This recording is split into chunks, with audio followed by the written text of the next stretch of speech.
لله نحمده ونستعينه ونستغفره ونؤمن به ونتوكل عليه ونعوذ بالله من شرور أنفسنا ومن سيئات أعمالنا من يهده الله فلا مضل له ومن يضلله فلا هادي له ونشهد أن لا إله إلا الله وحده لا شريك له ونشهد أن سيدنا ومولانا محمدا عبده ورسوله صلى الله تعالى عليه وعلى آله وأصحابه أجمعين أما بعد قال الله تبارك وتعالى في كلامه المجيد أعوذ بالله من الشيطان الرجيم بسم الله الرحمن الرحيم ذلك الكتاب لا ريب فيه هدى للمتقين الذين يؤمنون بالغيب ويقيمون الصلاة ومما رزقناهم ينفقون صدق الله العظيم وصدق رسوله النبي الكريم ونحن على ذلك لمن الشاهدين والشاكرين والحمد لله رب العالمين رب اشرح لي صدري ويسر لي أمري واحلل عقدة من لساني يفقهوا قولي آمین برحمتک یا ارحم الراحمین والحمد للہ رب العالمین۔ حضرات سامعین، اللہ جل شانہ کا لاکھ لاکھ شکر و احسان کہ اللہ جل شانہ نے ہمیں ایمان کی دولت سے نوازا اور جناب رسول کریم صلی اللہ علیہ وسلم کی امت کے اندر پیدا فرمایا، اور نبی کریم صلی اللہ علیہ وسلم کا لاکھ لاکھ شکر و احسان کہ آپ صلی اللہ علیہ وسلم نے دین کی باتوں کو ہم تک پہنچایا۔ گزشتہ کئی مہینے سے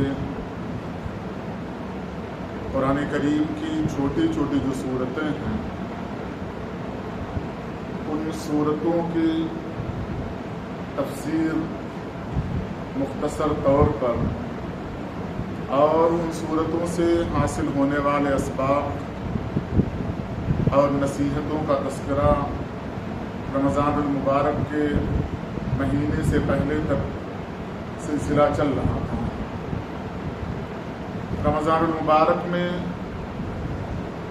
رمضان کے احکام اور اس کے مسائل، زکوٰۃ، صدقات وغیرہ کے تعلق سے کچھ باتیں پیش کی گئی تھیں، اور عید کے بعد ہم نے جو رمضان المبارک کا مہینہ گزارا، جو ٹریننگ حاصل کی، جو تربیت ہمیں ملی، اس تربیت کے مطابق ہم کیسے زندگی گزاریں یا ہم کیسے زندگی گزار رہے ہیں، اس پر گزشتہ جمعہ کچھ باتیں عرض کی گئی۔ آج ارادہ یہ تھا کہ جو سلسلہ قرآن کریم کی چھوٹی صورتوں کی تفسیر کا چل رہا تھا، اس سلسلے کو دوبارہ شروع کیا جائے، لیکن ملک کے جو حالات ہیں، خاص طور پر وقف کے تعلق سے جو بل حکومت نے پاس کیا ہے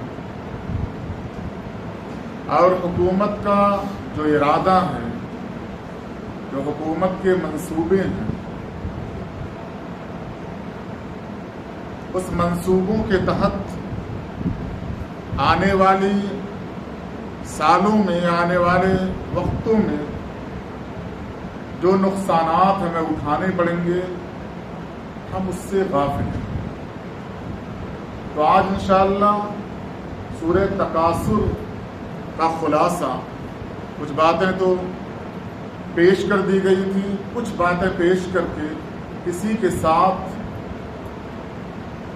اللہ تبارک و تعالی نے اور نبی کریم صلی اللہ علیہ وسلم نے جو خرچ کرنے کی ترغیب دی تھی، جس کے ضمن میں مسلمانوں نے اپنے قیمتی زمینات، باغات، مکانات کو اللہ کی رضا کے لیے وقف کیا، قیامت تک آنے والے مسلمان اس سے استفادہ کرتے رہیں، اپنی اولاد کو چھوڑ کر آنے والی نسلوں کے فائدے کے بارے میں سوچا، وہ جو تصور اور خیال ذہن کے اندر آیا تھا، جو رواج اور روایت پڑی تھی، اس کا بھی تذکرہ کیا جائے گا، اور اس بات کی خصوصی گزارش کی جائے گی کہ اللہ تبارک و تعالی نے ہمیں مسلمان بنایا ہے۔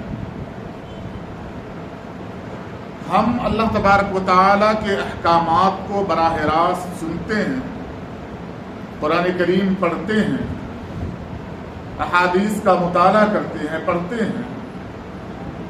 وہ عقل جو اللہ تبارک و تعالی نے دنیا میں تمام انسانوں کو دی ہے، اس عقل سے بڑھ کر عقل خصوصی طور پر مسلمانوں کو دی، سلیم دی، عقل سلیم، کہ ہم نے دنیا کے تمام لہو و لعب میں نہ پڑھ کر، اسباب میں نہ پڑھ کر، ہم اللہ تبارک و تعالی کی طرف رخ کرتے ہیں۔ تمام مخلوقات میں غور کرنے کے بعد ہمارا یہ تصور ہوتا ہے کہ اللہ تبارک و تعالی کی پیدائش، کہ اللہ تبارک و تعالی کی خلقت ہے۔ تمام بڑے بڑے عقل کے ماہرین، عقل مند لوگوں نے اپنے عقل کو پیش کرتے ہوئے یہاں آ کر مات کھا گئے کہ تمام مخلوقات کو پیدا کرنے والا کوئی ہوگا جو ایک ہے، یہاں پر مات کھا گئے۔ ہم یہی آ کر اللہ تبارک و تعالیٰ کے تصور کو پیش کرتے ہیں تو اللہ تعالیٰ نے ہماری عقلوں کو کتنا وسیع بنایا ہوگا، تو عقل کا خصوصی طور پر استعمال کریں۔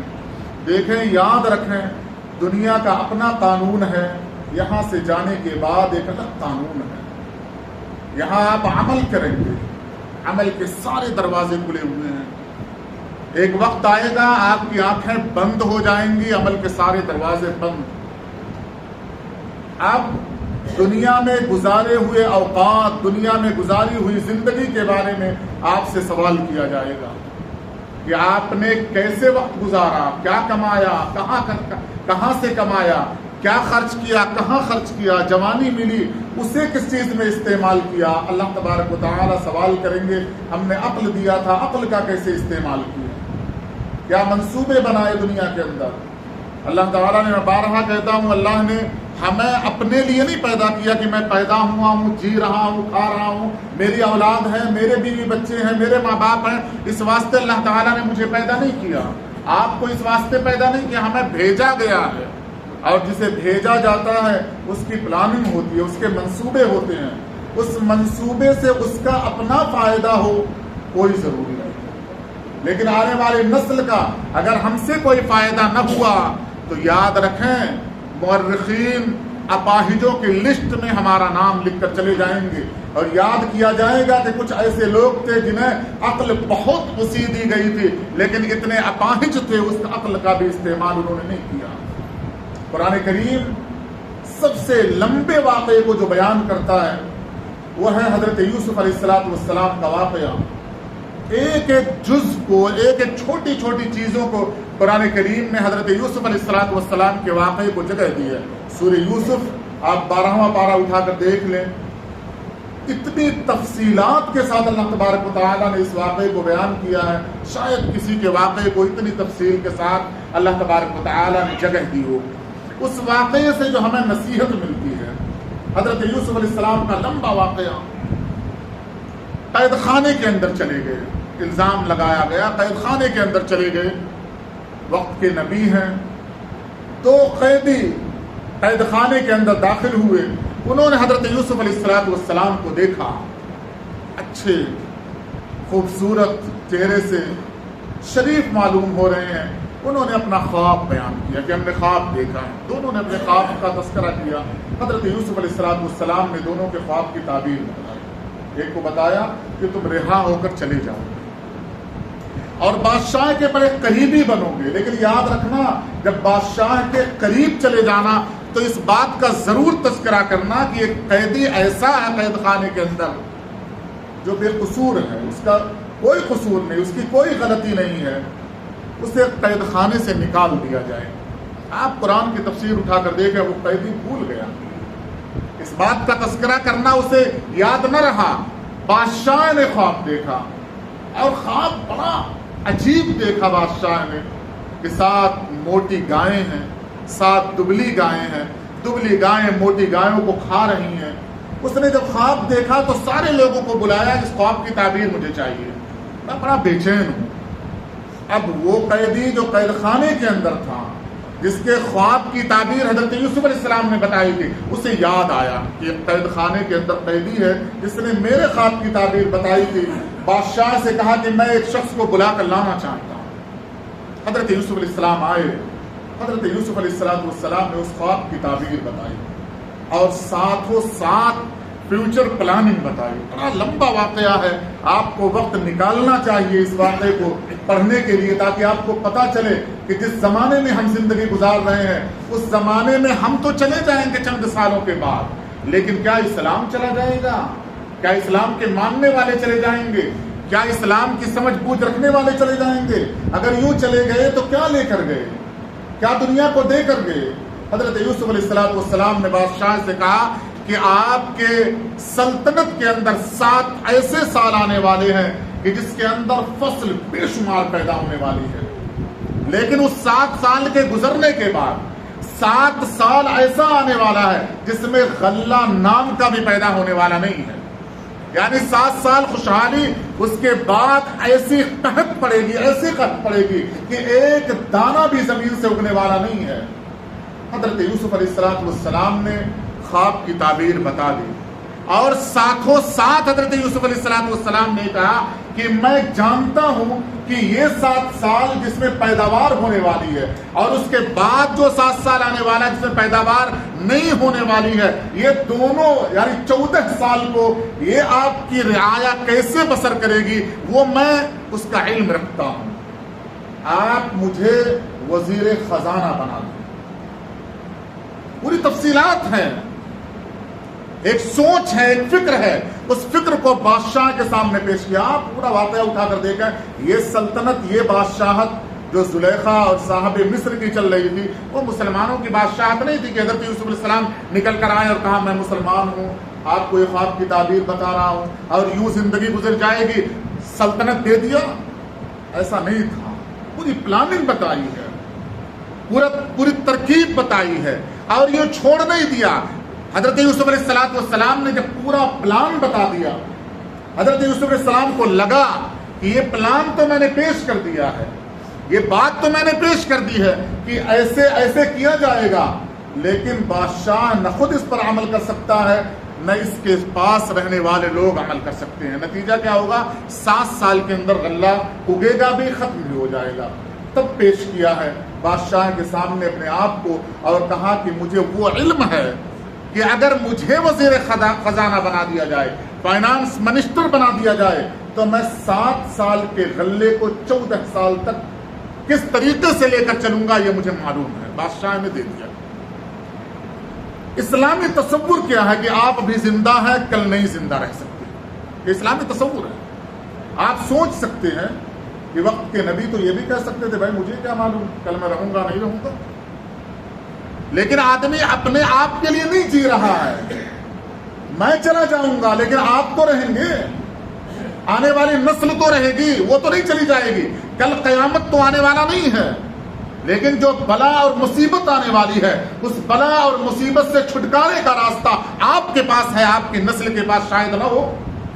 آپ نے کبھی سوچا، آپ نے کبھی غور کیا؟ اللہ تعالیٰ نے فرمایا جس جگہ پر وقت کا نبی نہ پہنچ پائے، جس جگہ پر میری وحدانیت کی تبلیغ کرنے والا مبلغ نہ پہنچ پائے گا، میں عقل کی بنیاد پر اس سے سوال کروں گا کہ میں نے عقل دیا تھا، تم ماں بہن بیوی بیٹی کے اندر تمیز کر پاتے تھے، تم حلال حرام کے اندر تمیز کر پاتے تھے، تم جانوروں کے خوراک کو نہیں کھاتے تھے، انسانوں کے خوراک کو کھاتے تھے، کیا اس عقل کا استعمال کرتے ہوئے تم نے یہ تصور نہیں کیا کہ اس کائنات کا پیدا کرنے والا کوئی ہوگا اور وہ میں ہوں؟ اللہ تعالیٰ فرماتے ہیں عقل کی بنیاد پر میں پکڑ لوں گا۔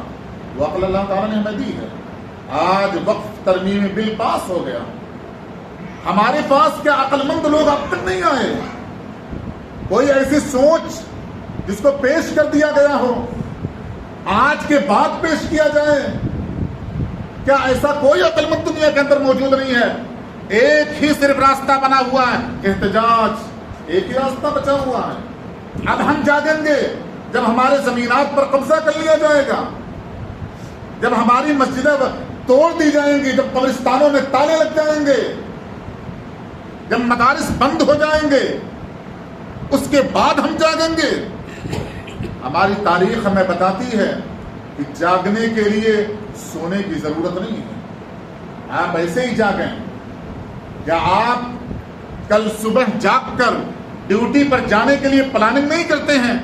آپ اس سوٹ کو استری کرواتے ہیں، اسے لٹکواتے ہیں، اپنا ٹفن باکس دھلوا لیتے ہیں، اپنا بیگ تیار کروا لیتے ہیں، اپنے گھر کے لوگوں سے کہہ دیتے ہیں مجھے اتنے وقت پر جگا دینا، میرا ٹفن تیار ہونا چاہیے، میرا بیگ تیار ہونا چاہیے۔ آپ کو پتا نہیں ہے کہ آپ زندہ رہیں گے یا نہیں رہیں گے، آپ کی موت آ جائے، آپ کا سارا سامان پڑا رہ جائے گا، اس کے باوجود آپ تیاری نہیں کرتے۔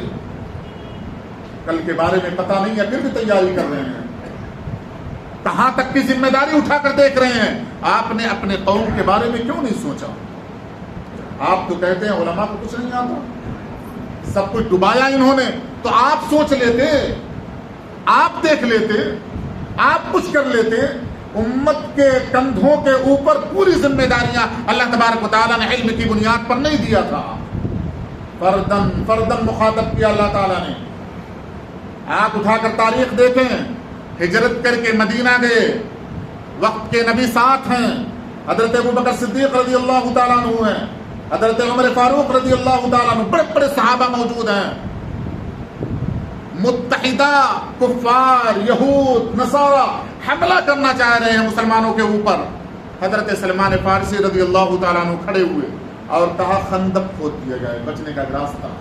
ایک سوچ بتا دی، ایک فکر بتا دیا، عمل کر لیا گیا۔ پوری متحدہ وہ فوج جس نے اجتماعی طور پر تصور پیش کیا تھا کہ اس طریقے سے حملہ کریں گے کہ کوئی بچنے نہیں پائے گا مسلمانوں میں، نہ کوئی بچے گا، نہ اسلام کا نام پیش کرنے والا کوئی ہوگا، نہ یہ پریشانیاں پیش آئیں گی۔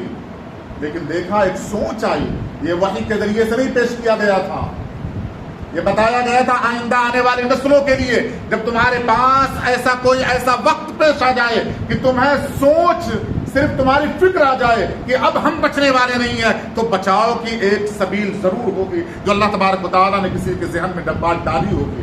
وہ ذہنیت کہاں چلی گئی بھائی؟ کہاں چلی گئی وہ ذہنیت؟ ہم صرف اپنے خاندان کے لیے بنے ہیں بس۔ اس واسطے کبھی کوئی تصور نہ رائٹنگ کی شکل میں آتا ہے، نہ کوئی کلپ کی شکل میں آتا، نہ کتاب کی شکل میں آتا۔ یہ تو کہا جاتا ہے کہ اس کی حفاظت کرنا چاہیے۔ کیسے؟ قرآن کریم میں حضرت یوسف علیہ السلام کے واقعے نے بتایا ہے کہ کس طریقے سے پلاننگ کی جاتی ہے آنے والی مصیبت کے لیے۔ وہیں پر غلہ رکھا اور پوری اس وقت کی دنیا کی آبادی کی تاریخ اٹھا کر آپ دیکھ لیجئے، عام اعلان کر دیا تھا حضرت یوسف علیہ السلام نے، جہاں کوئی ہو جس کے پاس چند پیسے ہو وہ چند پیسہ لے کر آئے، ہم اسے غلہ دیں گے۔ جبکہ پتا ہے حضرت یوسف علیہ السلام کو کہ یہ 7 سال جس میں ہم غلے کو تقسیم کر رہے ہیں، یہ مصائب کا سال ہے، یہ پریشانیوں کا سال ہے۔ پلاننگ پہلے کی گئی تھی، وہ 7 سال جو خوشحالی کے تھے اسی میں پلاننگ کی گئی تھی۔ کس کے لیے؟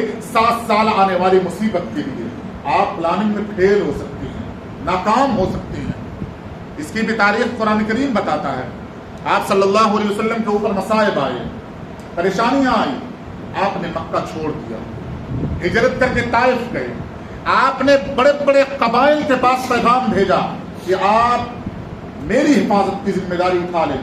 آپ تاریخ اٹھا کر دیکھیں، حضرت عائشہ صدیقہ رضی اللہ تعالی عنہا نے پوچھا تھا کہ غزوہ احد میں آپ کے چچا شہید کر دیے گئے، اتنے بڑے مسائل کا سامنا کرنا پڑا، دندان مبارک شہید کر دیے گئے، کیا اس سے بڑی مصیبت کبھی آپ کو آئی تھی؟ آپ طائف کے اندر آئی تھی، آپ ایک سوچ لے کر گئے تھے، اور اس وقت کا عام قانون تھا کہ جس نے اپنا شہر چھوڑ دیا، کہیں دوسری جگہ چلا گیا، وہ اس شہر کا باقی ہوا کرتا تھا، واپس نہیں آ سکتا تھا۔ آپ حبشہ کے اندر مسلمانوں کو ہجرت کرنے کی آپ نے اجازت دیا تھا۔ آپ کی یہ فکر تھی کہ شاید حبشہ مسلمانوں کے لیے پناہ کی اچھی جگہ ہوگی، وہ پناہ کی اچھی جگہ نہیں ملی، اخیر میں جا کر مدینہ پناہ کی اچھی جگہ ملی ہے، لیکن وہ ناکامی کی شکل میں اللہ تبارک و تعالیٰ نے اسے نہیں رکھا تھا۔ اسے سیرت کی شکل میں رکھا تھا کہ آنے والی نسلیں جب ٹرائی کریں گی، جب تجربہ کریں گی، ان تجربات میں جب ناکام ہو جائیں گی تو سیرت طیبہ کا یہ واقعہ ان کے آگے بڑھنے کا راستہ ہوگا کہ جو انہیں بتائے گا کہ آپ ابھی مر نہیں گئے ہیں، آپ کی سوچیں مردہ نہیں ہو گئی ہیں۔ اگر یہاں سے آپ کا راستہ بند کر دیا گیا ہے تو یہی راستہ کھلے، آپ اس راستے پر نہ جائیں، دوسرا راستہ اپنے لیے تیار کریں۔ آپ خلیفہ بنا کر بھیجے گئے ہیں، آپ رہبر و رہنما بنا کر بھیجے گئے ہیں۔ خلیفے کا کام، رہبر کا کام پیچھے آنے والی نسلوں کی حفاظت کرنا ہوا کرتا ہے۔ اس کے پیچھے جس نے اس کے اوپر ذمہ داری رکھ کر اسے اپنا رہبر بنایا ہے، اس کے نکلنے کا راستہ بنانے کی ذمہ داری ہوتی ہے۔ ہم نے تو اپنے آنکھ کو، اپنے دماغ کو، اپنے کان کو، سارے اعضاء کو بند کر لیا۔ اعلان ہوگا، ہم احتجاج کے لیے چلے جائیں گے، پھر رات میں آئیں گے، گھر میں سو جائیں گے، کوئی فکر نہیں آئے گی ہمارے پاس۔ اپنی حفاظت کی ذمہ داری کے لیے شریعت کو بھی اٹھائیں، عقل کا بھی استعمال کریں۔ قرآن کریم عام اعلان کرتا ہے۔ میں نے 2 واقعات کی طرف اشارہ کیا ہے اور 2 چیزیں بیان کرنا میرا مقصد تھا۔ ایک الہاکم التکاثر کا خلاصہ، جس کے اندر اللہ تبارک و تعالیٰ نے فرمایا دنیا ترقی کے لیے کثرت کی ہوس نے تمہیں ہلاک کر دیا، اور اخیر میں اسی آیت کے اندر اللہ تبارک و تعالیٰ نے فرمایا ثم لتسألن یومئذ عن النعیم، کہ ہم ضرور بالضرور تمام نعمتوں کے بارے میں سوال کریں۔ کثرت کی ہوس، یہ جو اللہ تبارک و تعالیٰ نے بیان کیا ہے، وہ کثرت کی ہوس ہے جو آدمی اپنے لیے تمنا کرے، اپنے لیے، کہ مجھے اور مال مل جائے، مجھے اور عہدہ مل جائے، مجھے اور چیزیں مل جائیں۔ مفسرین نے لکھا جتنی حسرت کی ہوس ہوگی، جتنا ہوس ہوگی، جتنی تمنا ہوگی، اللہ تبارک و تعالیٰ کے پاس اتنا ہی بڑا اور لمبا سوال ہوگا۔ لیکن قرآن کریم نے جو ہمیں تصور دیا خرچ کا، اس کے اندر سب سے پہلی آیت میں نے تلاوت کی تھی ذالک الکتاب لا ریب فیہ ھدی للمتقین۔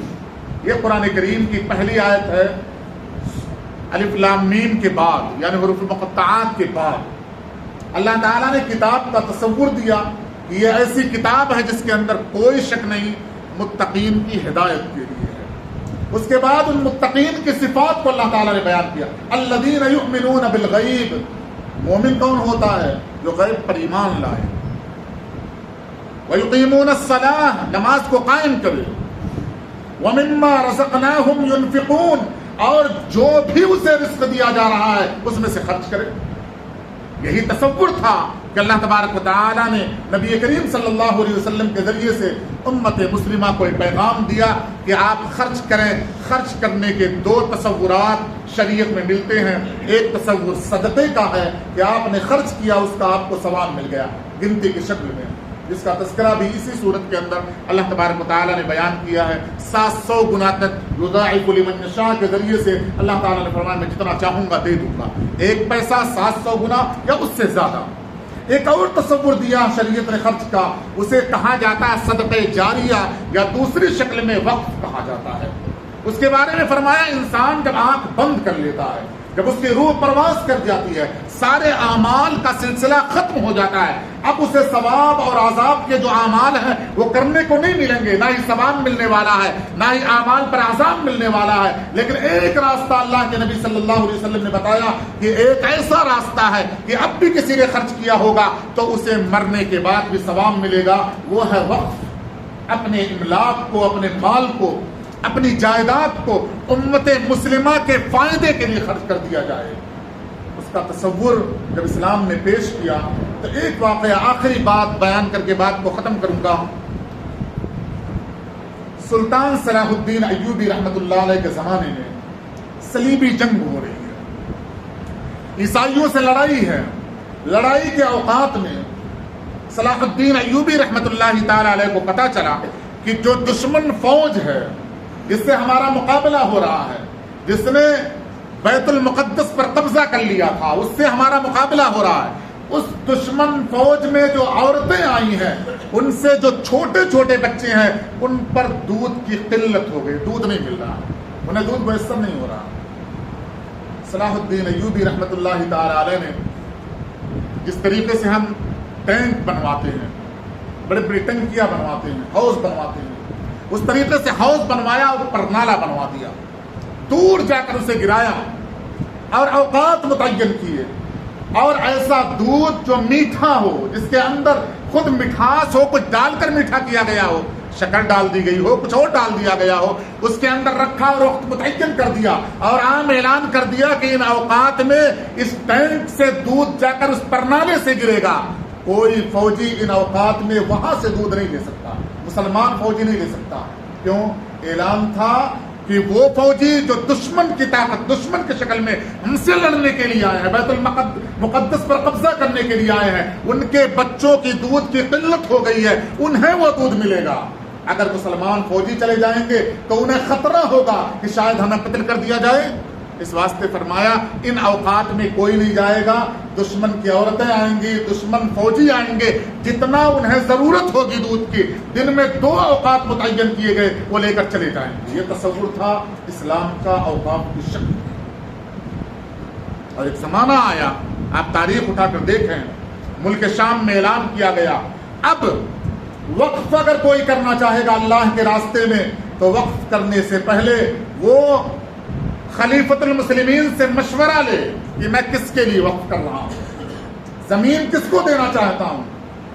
مورخین لکھتے ہیں ایک عورت نے ایک باغ وقف کرنا چاہا، اللہ کے راستے میں دینا چاہا، اس نے خط لکھا، جا کر خود براہ راست پوچھا، دفتر کے اندر جا کر درخواست دی اور پوچھا میں وقف کرنا چاہتی ہوں، تو دفتر سے لکھا گیا کہ وقف کرنے کے سارے راستے ختم ہو چکے ہیں، بیواؤں کے لیے جتنے وقف کی ضرورت تھی ہو چکی ہے، اب ضرورت نہیں ہے، تعلیم کے لیے جو اوقاف کی ضرورت تھی ہو چکی، اب ضرورت نہیں ہے، اپاہج بیوہ جتنے مصرف ہوا کر سکتے تھے سب کے لیے خرچ ہو چکا ہے۔ پھر اسی خط کے پشت کے اوپر لکھا گیا ایک مد ابھی بھی باقی ہے، ایک راستہ ہے کہ ملک شام میں سردیوں کے موسم میں دوسرے ملک سے کبوتر اڑ کر آتے ہیں، جہاں -50 ڈگری سردی ہوا کرتی ہے، برف گرتی ہے، وہاں سے پرندے اڑ کر ملک شام کے ان علاقوں میں آ جایا کرتے ہیں۔